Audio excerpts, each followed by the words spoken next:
guys, welcome to All Things Clinica. We've been gone for a minute. A lot of things has happened here in Texas, so we've been gone for a minute, but we are back. And some changes have been made, so we are going from Glow with Chloe to All Things Clinica because there's a lot more to me than just beauty.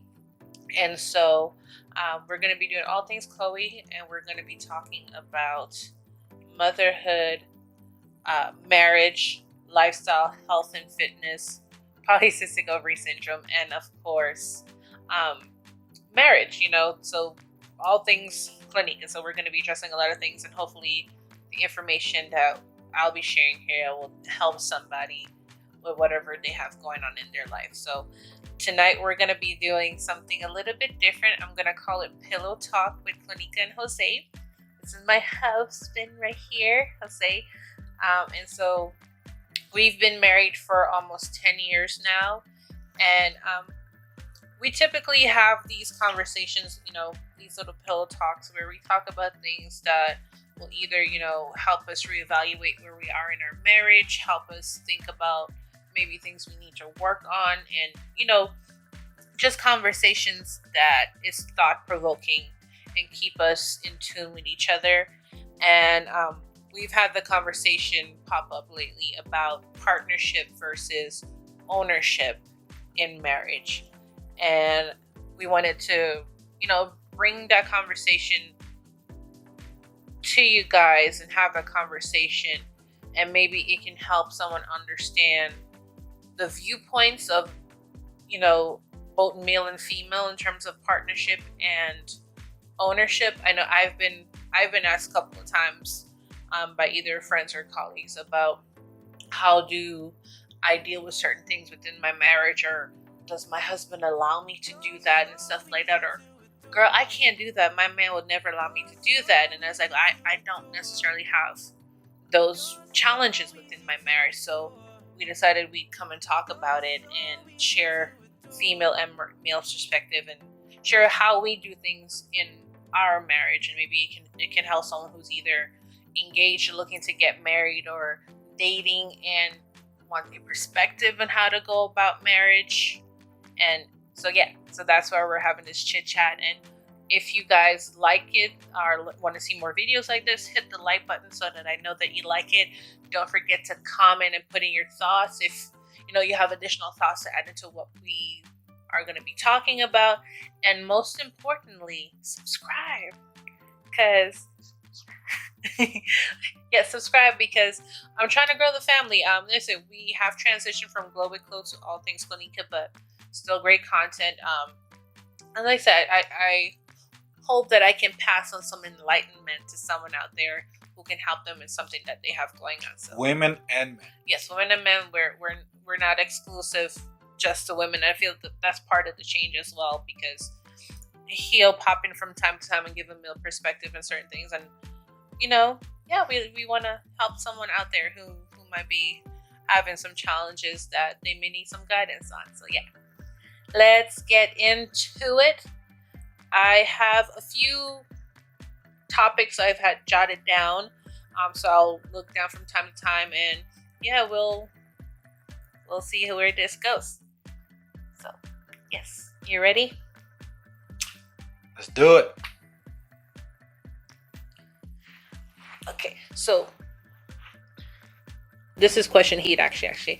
So it was like asking if prior to getting married, if I felt like I had to change anything about myself to be the right spouse. For me, prior to meeting him, I actually did not really care too much about marriage. It wasn't like the deal breaker for me. But when I did meet him, marriage did seem possible. And part of the reason why marriage seemed possible for me with him is because I was allowed to be myself from the beginning of our relationship. He made it very open for me to always express myself and talk about anything and just be myself. And so with me having that comfort with him, as I can see myself being with this person, because I know that they're not going to try to change me to be something else. So I've never had that feeling of being controlled. Right. And I don't know if it was because I was raised by a lot of women in my house. I've, when I met her, I first didn't have that feeling of, getting married or like even having any more kids. Because I do have an older daughter. We do have Kayla. She's just turned 6. But marriage was never in my mind. And after I met her, like she really changed my whole perspective of like my goodness, like having this partner forever. So she lit up that spark in me, but it never crossed my mind to ask her to be someone else other than who she really is. And to this day, like almost more than 10 years, because That's we 9. We've been together 9 years, and we've been married 8, going on 9 years. Right. Come September. Right. And to this day, like it never crossed my mind to, you know, um, tell her what to do. Or if we're going somewhere, you need to be dressed this way, or hey, like, no, don't dye your hair. To me, that's limiting her, and also, restricting our relationship. So it never crossed my mind, to ask her to change who she really is, because I want her to enjoy, you know, uh, do anything that she wants, And if she's happy, I'm definitely happy. Okay. Now this goes for you. Do you feel like you had to change anything about yourself when getting into the marriage with me? Well, definitely the only thing that I knew I needed to change was to be more responsible, like as a man, because if I was going to spend the rest of my life with you, I needed to put myself together, have a talk with myself, like, hey, this is serious. This we're talking about family. We're talking about, you know, just being responsible in general, like as a man in general. Like no more. Um, how can I say it? Like no more being irresponsible. To put it in a simple way. All right. So he'd also asked me, when did I notice that I had the freedom to continue to be myself? From the get-go, like I noticed that, because even like, so when we started dating, we would actually like go and have lunch, and we would sit down and we'd have like an hour-long conversation. We barely even touch our food. We still do. We still do that, but we'd barely even. We would just talk, and we love food. Okay, like we bonded over food, but but even it's just us sitting down and having those conversations, and even before we actually fully started dating, because I was a little bit hesitant in the beginning, but so we spent some time getting to know each other and being friends before we even made the relationship official, but it still went quickly. But it's just sitting down and having a conversation, getting to know his mindset and getting to see where he was in terms of his views on life, and how he would respond to me and certain things, and even give me guidance on things that I had going on in my life that wasn't pertaining to us pursuing a relationship. He made me comfortable enough that I could always be myself. So before we even started saying, hey, let's date each other exclusively, I knew that I had the freedom to be myself. Again, nothing like, hey, like, why don't you wear this type of shoes? Or, hey, those shorts are super shorts. Or, hey, that skirt, it's like too provocative. No, like nothing like that, came across because I didn't fall in love with the external. I fell in love with who she really is in the inside. And I guess we connected more over food first. Um, Being from the Dominican Republic, we cook a lot and we eat a lot. And when I got to meet her, I realized that her culture from Guyana, because she's Guyanese, is very similar to the Dominican Republic. I was like, man, like I hit the jackpot. You know what I'm saying? So, and it was crazy. It also helped that I was slightly Dominican washed from spending time in New York. Yeah. So like I'd already exposed myself to some Dominican things that were Dominican, and so it's like I was super shocked when I found a Dominican in Texas. I was like, maybe this is fate. Maybe this is God, because New York and Pennsylvania is life for Dominicans. So, but yeah, we had similar culture, so we bonded over that. We bonded over the fact that it's like, oh, you're Dominican, so can you make me a Dominican breakfast? Like, I think that was our second conversation. Oh yeah. Like our first, I don't know, week or two, or starting talking, everything revolved around food. Like everything revolved around food. It was crazy. It was crazy. I mean, still does.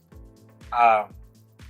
Yeah, I think, and that's where our friendship started. It started because of the similarities in culture, me being very interested in his culture, and having someone that I can actually talk to, who can explain things to me about the culture itself. And so we also talk about music a lot when we first started talking. Yes, he is amazing. He has a super awesome voice, but yeah. So we bonded over food. But like I said, we spent some time. I think it was 3 months. We spent time just talking and getting to know each other and getting to know each other's mindset and see if we could be a fit for each other. Well, we were a fit for each other, but like I said, I was hesitant at the time because I was new here in Texas. I was not looking for anything. I wasn't looking for anything either. Yeah, we I forced him to talk to me, essentially. He was shy to talk to me, and I forced him to talk to me, but that could be another discussion later on. So another thing is like, do we have things on our list that we feel our marriage is preventing us from doing? Ladies first. For me personally, no, I don't have things on my list that I feel marriage is preventing me from doing. Because anything that I would like to do or I would like to pursue, he's very supportive of that, and he's actually very encouraging of me doing the things that I want to do. Of course, there are things that I would not do out of respect for my husband, but that's just because that is my personal choice. So for me, if I'm going out by myself or going out with my girls, there are certain things I will choose not to wear because I don't want to attract unnecessary attention. Does he care what I wear? He never has. So I can pretty much wear whatever I want to wear and he'd be completely fine with it. But for me, because I know what I look like in my clothes, to have to prevent having any type of conversations or having to deal with uncomfortable situations, I will dress more modestly when I'm not with him, or if I'm going out with my girls or not, or something like that. Or, sometimes I myself will not go out to the clubs unless he's going with me, because once again, I don't want to deal with those uncomfortable situations. Is he saying, no, you can't go to the club with your girls? No, he's perfectly fine with it. But for me, those are things that I do for my comfort and also just for my own personal respect of our relationship and our marriage. In my case, can you repeat the question? So are there things on your list that you feel like you avoid doing because of your marriage, or that you can't do because of your marriage? No, absolutely not. I think, most of the things that I want to do, she's included, like 100%. Because I'm that type of person that I don't like to do things, on my own. I think I like to have fun. I like to laugh. You guys already heard that we like to eat, so I like to have a combination of things. I guess the only thing that I would say I do by myself, it's when I'm at work, and even so, Actually, like, no, you're no, not. well, I was gonna elaborate on that, and even in and even you know, doing my job at work, you know, I ask her, hey, babe, I have this project. This was in my mind. What do you think? So I gave her I gave her the details. Uh, but for everything I do, she's included. Because when I said I do, almost 10 years ago, um, my plans were and are to always have her there because she is my lifetime partner. So everything I do, she has to be included. Some men might say, well, I wouldn't do that because I need time for my own, blah blah blah. Everybody's different, and I do understand, some men's perspective that they need, that time. But I don't know. Um, Again, two brains work better than one. So if I feel like I need a moment for myself, I'm just gonna go to sleep and take a nap. But my wife in my life, she needs to be included in everything that I do. Do you hear that, ladies? Inclusion. I'm kidding. No, I'm not. Um, Next question. so this was specifically by him. He asks, "When did I realize that I had the coolest husband?" Yeah. So tell the public, when do you feel that moment came? Like if I was cool or not? Like if I was like cool husband? So for me, like, how would you define cool? Just look at me and tell the audience. So for me, the thing that made you cool, and when we first met, you're still cool. I was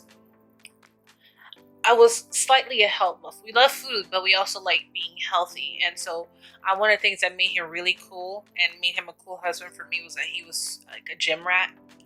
Um, and he was like, bodybuilding was his hobby, and so like for me that was cool because I was super like into stuff like that. Like I was already an athletic person from when I was in school, and I used to lift weights myself, and that was something I was super into. And so when I found somebody who was into that as well, and he was like super into it, super knowledgeable what he was doing, he could give me guidance on what to do to get better gains. I was like, yo, this dude is cool, and so that's when I discovered he was cool, like a cool husband. But then add on to that the fact that he was very supportive of anything that I wanted to pursue, even before we got married. Like if I wanted to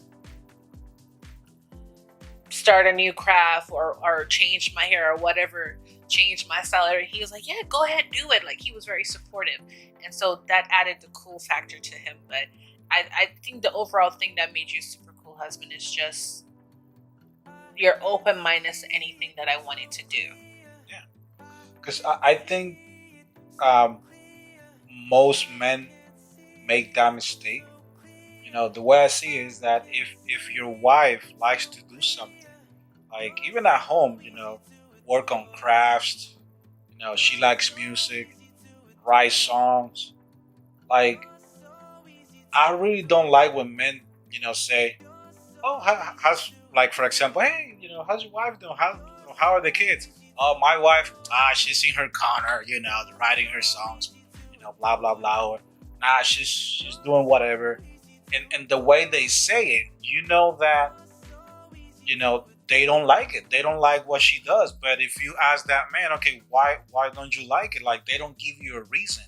It's just like they get bothered by seeing her, their partner, girlfriend, doing something wife doing something, instead of like, I don't know. There are a lot of men that they feel like they need they need to have their wives at their feet, you know, and whatever they say goes.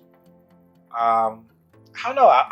I'm not that way. I will never prevent my wife, you know, from doing things that she likes. Maybe that's, her pastime. Maybe, she needs that time to, work on what she likes, but at the same time, that's her time to, think about things, family, work, and I would never limit my wife, or restrict her from, having fun, or, doing something productive, or, you know, sharing her feelings, sharing her thoughts.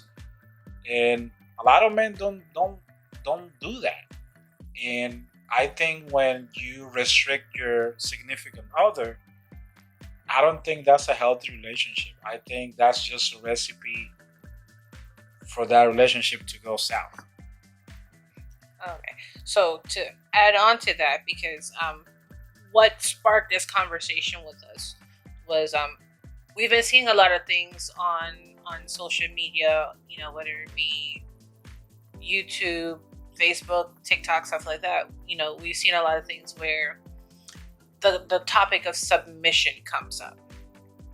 And I've seen a few things where submission is being demanded by the other sex. You have to submit to me. So it's like, what are your views on submission, and what does submission look like for you in a relationship? Well, my definition of submission, before I say it, there are men out there that, they read the Bible, and like my wife said earlier, um, this specific word is in the Bible, but I think most men are misinterpreting what submission is. And they might say, well, it is in the Bible that the spouse, the wife, had to submit to the husband, But this is my point of view about it. I believe submission means just respect your husband. That's it. Just respect your husband. Vice versa. The husband should and must respect the wife. So submission to me, that's just what it is. Be respectful. Be respectful of your husband. And the husband, be respectful of your wife. As simple as that, in my opinion. Now, do you feel that submission should be demanded or earned? I believe it should be earned, because I believe it's a two-way street, right? Not only I should respect my wife, but my wife should do the same thing. And I think when you have a respectful relationship, trust, it's built very strong, and neither person feels insecure about the relationship. They don't feel insecure about having a conversation, or asking for something, because if you respect your relationship, you should feel very free and open to talk about anything, with that level of respect, with that level of submission to your relationship. That's it. I have the same viewpoints. And to add with the same Bible verse that a lot of people focus on when they hear the word submit. And I think I'm going to paraphrase what it says: why submit to your husband? But the second verse, the following verse says, and husband, love your wife as Christ does the church. And so to gain the submission of a wife or a woman, you have to love that woman like Christ loves the church.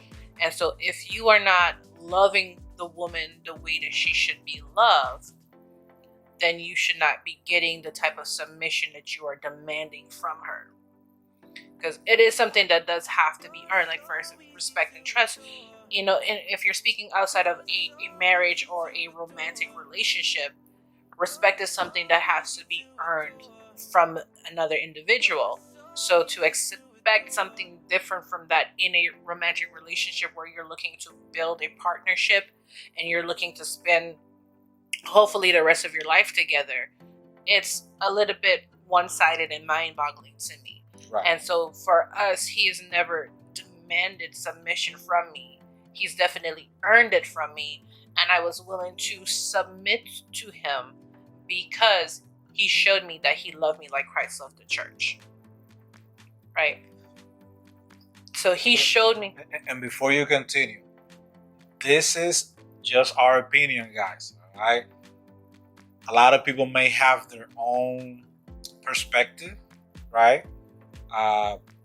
We're not saying that we are right, but this is what we believe in, and it just works for us. Yes. Like I said, we're just hoping to give guidance and perspective. Right. For me, like I said, so for me and for us, right? Submission in our household might look different from submission in someone else's household. So, submission for some people may be looking like, your husband telling you what to wear or what not to wear, or cooking and cleaning, or, the husband taking care of everything and you staying at home and working. So for every household, submission can look different. But that's where the partnership over ownership comes to play for us, because we can sit down and say, well, these are the responsibilities that we're going to share with each other.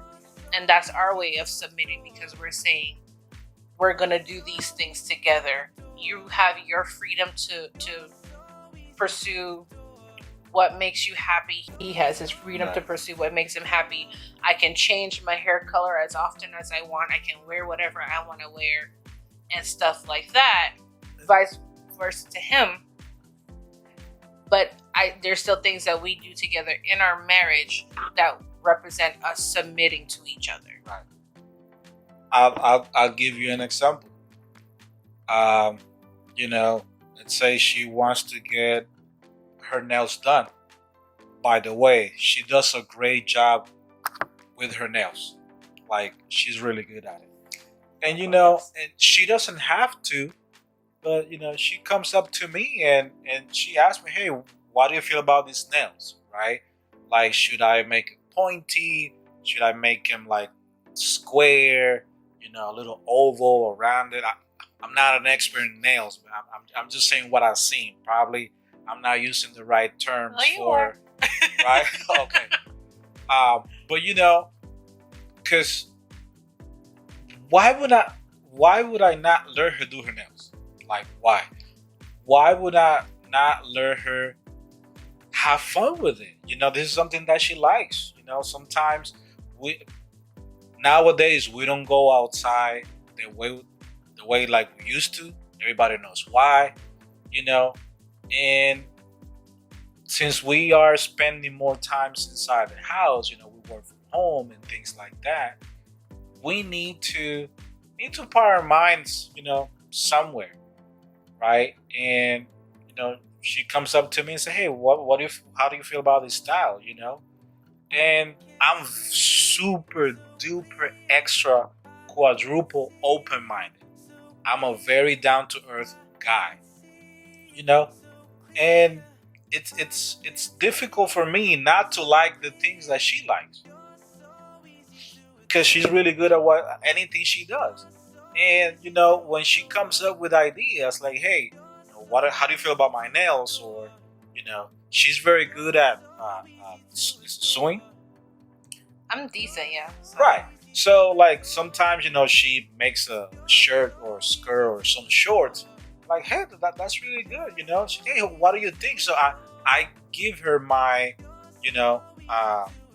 perspective about what she's doing, and I keep encouraging her of keep doing it.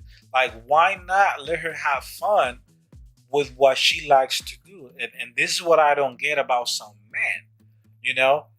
Perhaps there's nothing wrong about what their wives are doing, but for some reason they feel bothered to see their significant other just having fun, just being themselves. And I never get that about men. Like, if she wants to wear a dress, some men like, oh, I don't like that color because people might say this, people might say that. Like, forget about what people say.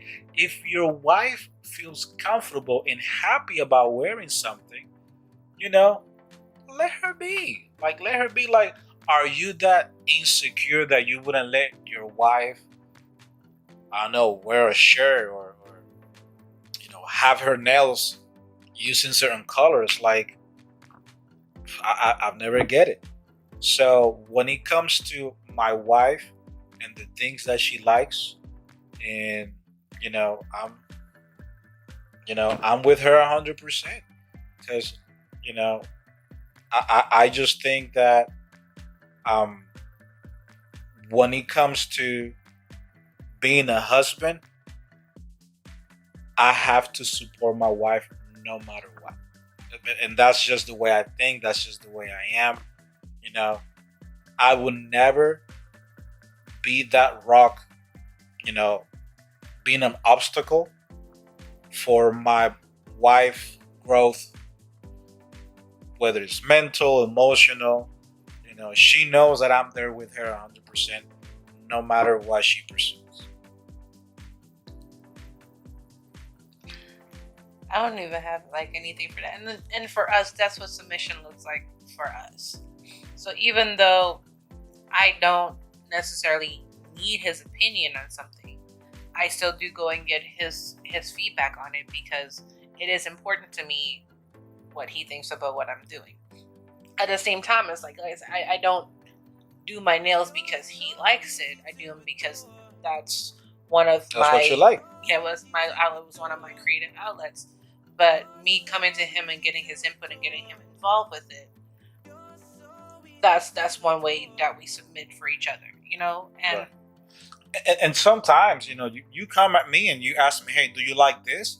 I'm like, yeah, but do you like it? Because it's not about me. Yeah, and that's what he always kind of like, do you like it? Because my feelings about that, whatever it is more important to him than how he feels about something. And even that question where he asked me, do I like it? It falls back into now our parenting. So when Kayla does something and she's looking for our approval for it, she goes, Mommy, look at this new dance move I made up. Do you like it? So before I answer, it's like, well, before I answer, do you like your dance move? And she's like, yeah, I like it. It's like, so if you like it, that's what's most important to you. And if you like it, then I like it. Yeah, because some some women, and vice versa, opinions are good, feedback is good, but at the end of the day, if she likes something, I don't have to like her. I don't have to like it. No, I don't have to like it for you to like it, right? So if you feel good about it, if you like certain colors, because if you like it, as long as it's not harming anybody, it's not harming our relationship, our family, anything. If you like it, hey, go for it 1,000%. I'm right behind you. If you need the push, I'll give you the kick. This is Spartash, and we do it together. But that's again, it works for us. It works for us.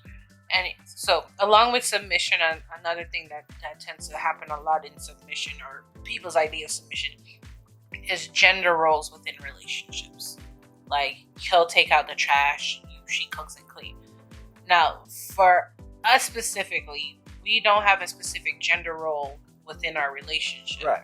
So, there are times when I take out the trash, and there are times when he cooks. There's time where I'm a complete slob and he's the clean one, but we balance each other out. We're not saying we don't have those set specific gender roles.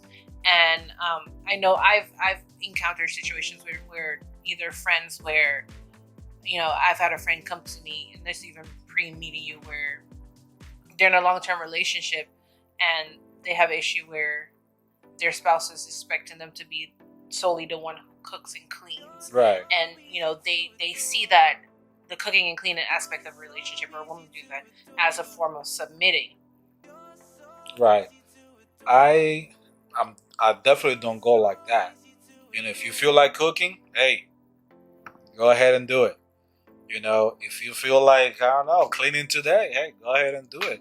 I know when I feel like I'm gonna do it, I don't have to, you know, tell her, hey, I'm gonna do this. I'm just gonna do it. Now, when I see that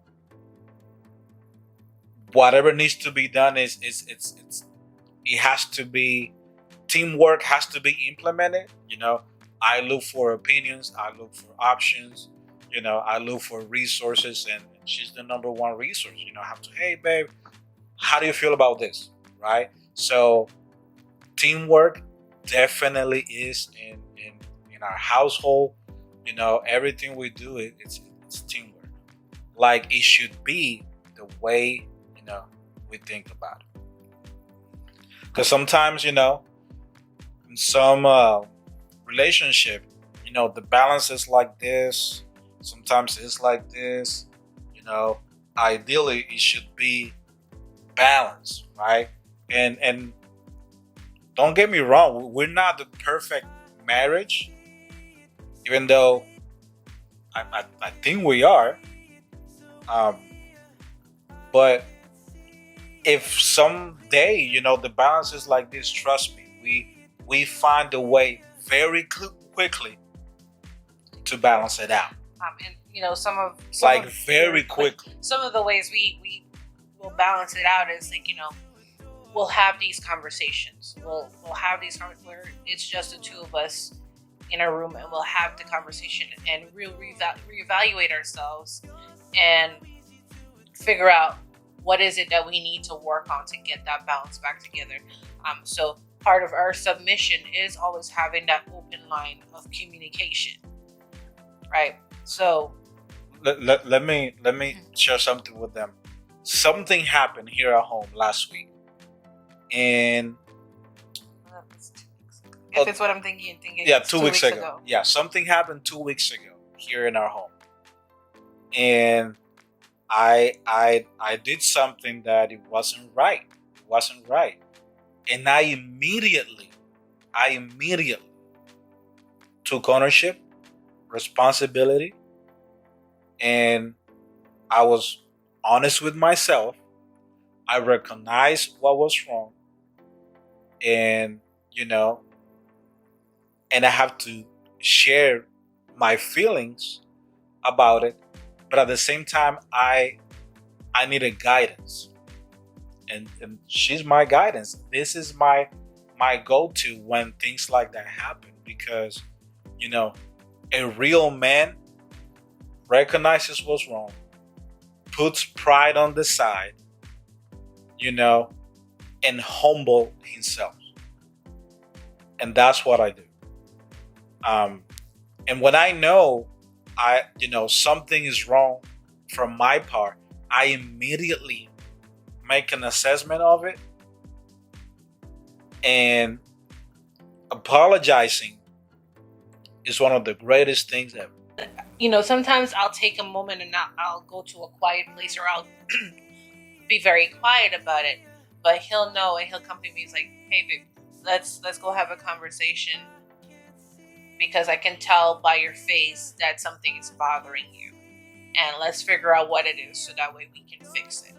And so he's quick, and even vice versa, I'm quick at realizing when he is going through something, and he might be reserved about it or pull back, and we can go to each other. It's like, hey, let's have a conversation about it.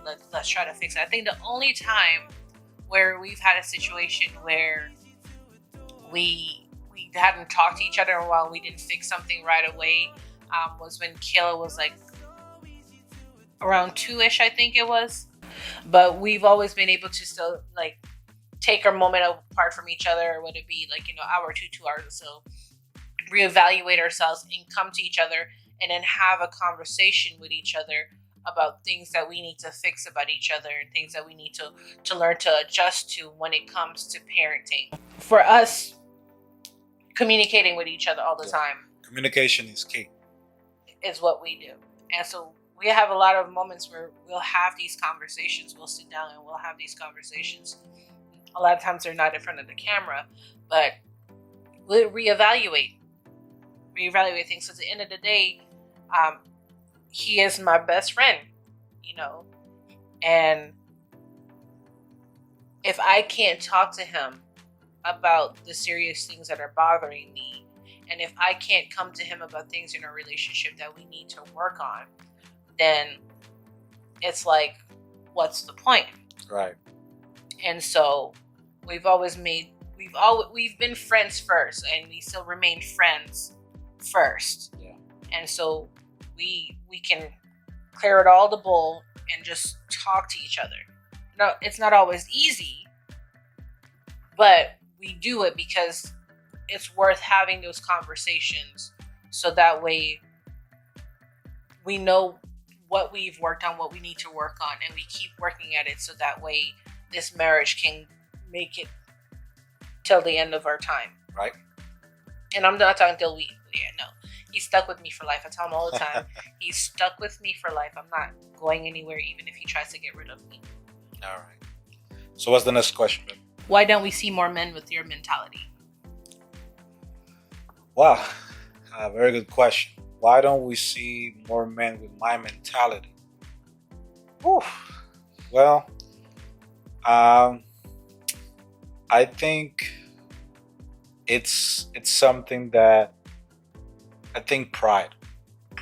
It's the number one thing. Pride and ego. Yeah. But I think I also attribute, the way I am to my mom, my grandmother, and even my sisters. I grew up in a household of like 6 people, and I was the only man. And all the things that I learned from all these women, I think made me the man that I am today. And the thing that my grandmother especially taught me is to always put, pride to the side when it comes to, making decisions, when it comes to, family, friendships, school, in order for you to have a clear mind and always have, a clear mind to make a good decision on anything in life, you have to humble yourself by just putting your pride on the side. And I think that's where perhaps a lot of relationships don't last, because if something is happening in the relationship and the man knows that he needs to make that step in order to, either gain the balance or restore the balance in that relationship, just the fact that he believes he's the man, okay, I need to make that step, but I'm not gonna make it because I'm a man. I shouldn't be reaching out. I shouldn't be texting. I shouldn't be calling. And I think that's what it is. When you recognize that it's not just about you, a relationship. I've never seen a relationship with one person, right? I mean, there's self-love. I mean, I know people on Facebook, they married to themselves. Let's not talk about that. But, a relationship, it's a combination of more than one person. In order to have a relationship, you have to have connections. And in order for me to keep that connection 5G with my wife, everything that we do, as a man, I need to put my pride on the side. That always helps me to make the best decision. And vice versa, because, everyone, is very prideful and have pride in themselves. And so for me, there's moments that I have to put my pride aside and admit that, hey, I was wrong in this situation.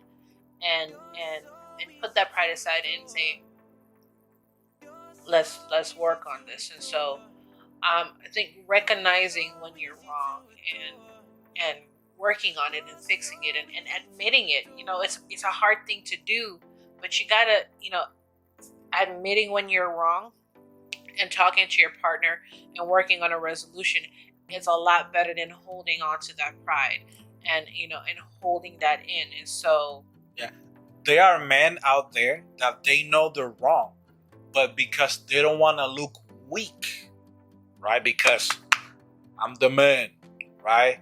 So that mentality right there, I don't think how long a relationship like that's gonna last. And vice versa. There are some women, that have that mentality. Hey, I'm the woman. He's the one that's supposed to be doing this thing. But I see it more in men. sorry, the pillow talk. What advice would you give couples? Because I would say women, but what advice would you give couples to help them with the hurdle of submission / partnership over ownership in their relationship? I would say take three things into consideration. Number one, take your relationship serious. I don't need to go into details for what I just said. Just know that a relationship is a serious thing.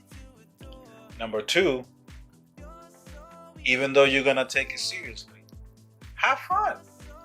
Just have fun. Be yourself. Don't restrict yourself, because when you restrict yourself, trust me, you're going to restrict your wife, your husband, significant other. But not just any kind of fun. Right. Y'all know what I'm talking about. Right. Good. Just have fun with your marriage, your relationship, your friendship. Just have fun with it. Take it seriously, because I would never do anything to hurt my wife, emotionally, mentally, definitely not physically. You know, take it seriously, have fun, and just humble yourself. Whatever you do, just know that it's a partnership, meaning that not only you have to contribute, the other person have to contribute. But when you put your pride to the side, like I mentioned before, it will be easier for you to digest information. It will be easier for you to, find what's wrong with you. It'll make you be more open. It'll make you be more humble, and at the end of the day, it will make you a honest person. And when there's honesty, trust, man, trust it solidifies the trust within the relationship. So again, take it seriously, have fun, be yourself, be humble and honest. I think that's, in my opinion, that's the perfect recipe for your love gumbo. You love what? Gumbo. And ladies, I'm gonna, because I can speak from a woman's perspective because I am a woman. If you are feeling like you're in a situation where it's not a partnership but it's a dictatorship, either have a conversation with that person, because maybe they're not realizing that that's what they're doing, and see if that's something you can fix. And hopefully these are things that you're addressing prior to even getting to marriage, but lay down the foundation for what you're looking for in a relationship. If you're dating someone and you have the intention of getting to marriage, lay down the foundation for what you're looking for, so that way you both have a clear idea of where the relationship could or could not go. For us, I told him straight up, is like, if you're going to be dating me, I need you to know that you're dating me. Even though I didn't have any intentions of marriage, I still had intentions of a serious relationship. So I told him straight up. Serious. You see? Serious. Like, this is the person I wanted to have fun. But I let him know. Like, I think this was even before, like, and I think our first official date, I had that conversation with you. It's like, if we're going to be dating, if this is what we are going to be pursuing, if you are going to be pursuing this with me, I need you to know that this is something that we're going to take serious. You're not going to be dating me today and then dating Suzanne tomorrow. It's just a random name. There's no one named Susan. You know, and so we had multiple conversations prior to us getting together where we laid out the foundation for what we would or would not tolerate in the relationship. And if I wasn't willing to, you know, agree to the foundations he had in terms of what he was looking for, we knew that we were in a position at that time to say, hey, let's maybe just stay friends. We're not what we're looking for in each other in a serious relationship. Or, you know, if I was willing to accept those, so it's like, yeah, this is something that I can definitely, you know, live with. This is a foundation that, you know, is going along with mine, and vice versa. If I, you know, I gave him something that I was expecting and he was on board, he could say, maybe you're not the woman for me. And we were fine in that position because we were laying out the foundations of what our expectations were. AKA communication. Yes. Like, we made communication a priority. From the beginning. Even before we said, yes, we're taking this seriously. Before we crossed the line of friendship to romantic relationship. Yeah, communication was wow. And so take that time. Like I said, for us, it did go quite quickly because we met in February. And then we officially started dating April. Yeah. But from February to April, even though we knew we liked each other, we knew we were interested in each other, we still took those couple of months to establish what we were looking for and make sure we were with. Yes. Now, once we got past that stage and we started dating in April, by June we were engaged to each other because we established that, yes, this is indeed what we wanted. Like, it was fate, I guess, because we were just drawn to each other like magnets. But, you know, even though it was just 2 months, that foundation that we established and that friendship that we established is what has helped us get to, you know, 9 years together and 8 years of marriage going on. You know, what I think next year, April comes, we're going to be 10 years together with each other. And so, ladies, take that time, and gentlemen, young men, women, if you're looking to pursue this journey, take that time to establish that friendship and take that time to communicate what is it you're looking for. Communicate what are your deal breakers. Communicate what are things that you're willing to accept and things that you will not accept, and communicate those things. That way you know for sure that is what you're going to be getting in your relationship. If you and the person are not seeing eye to eye in that communication stage, you have no hard feelings invested into it where you can easily say, hey, this is not going to work out for me. And I feel like sometimes we skip those steps, and, you know, people have skipped those steps, but that's an important step, I feel, in terms of if you're going to be building something serious that with a person that you want to have fun with for the rest of your life. See how I tied in your serious and fun there? Serious and fun. But just to close this episode out,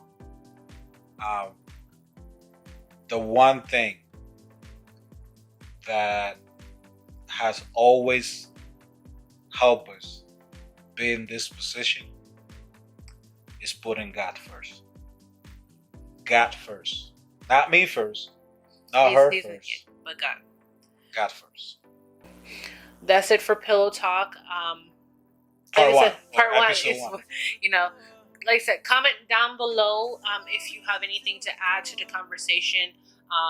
Even if there's things that we said that you haven't agreed with, we can have a conversation. We're all adults here. And like I said, this is our opinion. This is how we do things in terms of our marriage and our relationship with each other.